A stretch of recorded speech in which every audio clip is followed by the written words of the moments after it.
นี่เนาะถือว่าค่อนข้างว่าทำกำไรได้หลายเนาะทำกำไรได้หลายและอัตราชนะก็ถือว่าสูงนี่ก็ถือว่าเป็นจุดทำกำไรเล็กน้อยๆที่ทุกคนสามารถนำเอาไปปรับใช้เอาไปประยุกต์ใช้หรือว่าฝึกเทรดเพื่อสร้างกำไรให้กับทุกคนได้ก่อนที่คนนั้นจะเข้ามาเทรดเนาะทุกคนต้องเข้าใจสิ่งหนึ่งก็คือ ในเรื่องของการเทรดนี่มันอยู่บนพื้นฐานความเป็นไปได้มันบ่มีคำว่า 100%ทุกออเดอร์ที่เรากดออกไปมีโอกาสที่เท่านั้นจะได้กำไรและมีโอกาสที่เท่านั้นจะขาดทุนสำหรับคลิปนี้เดี๋ยวตุ้ยจะมาแชร์เทคนิคหรือว่าเคล็ดลับการเทรดทำกำไรจากตลาดซึ่งวันนี้เราก็มาอยู่ในห้องการ IBC ก็มีหลายๆคนหลายๆอาจารย์ที่มีประสบการณ์เดี๋ยววันนี้ตุ้ยจะมาเทรดโดยการนำไซส์เส้น moving average ที่ตั้งค่าเป็นค่า5ซึ่งตุ้ยก็นำไซส์เป็นประจำซึ่งก็สามารถที่จะทำกำไรจากการเทรดได้แต่วันนี้ตุ้ยจะไซส์ควบคู่กับฐานแนวต้านและกระฐานนะครับเข้ามาช่วยพร้อม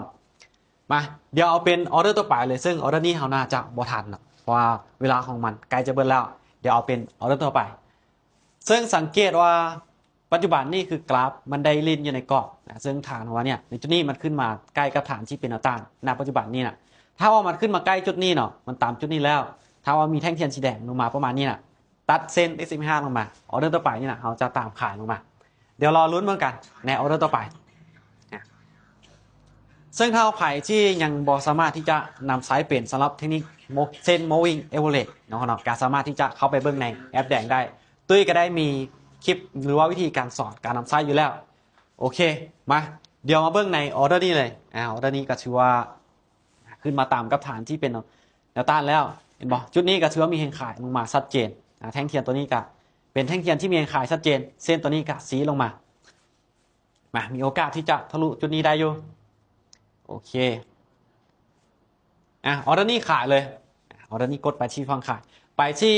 190เนาะเอาเบิ้งออเดอร์นี้ว่ามันจะลงมาได้บ่เดี๋ยวเบิ้งเขาเนาะซึ่งมีโอกาสที่จะลงมาเก็บหรือว่าเก็บไส้ของมันช่องว่างตัวนี้ได้รอเบิ้งในช่วงสุดท้ายเขาเนาะมาซึ่งถ้าเราสังเกตนี่จุดนี้กับชัวมีแห่งขายนี่เข้ามาจะหลายแต่ต้องมาลุ้นกันว่าในช่วงท้ายแห่งขายมันจะสามารถผลักดันราคาลงมาให้เราได้หรือบ่เริ่มจะลงมาเขาเนาะ8 วิสุดท้ายโอเคจังได4 3 2 1โอเคกับชัววินไป370ดอลไปที่190นี่จะเป็นวิธีการเทรดหรือว่าการทำกำไรโดยการนำไส้เส้น moving average ที่ตั้งค่าเป็นค่า5นี่จะเป็นจุดทำกำไรของเราซึ่งเขาจะเห็นว่า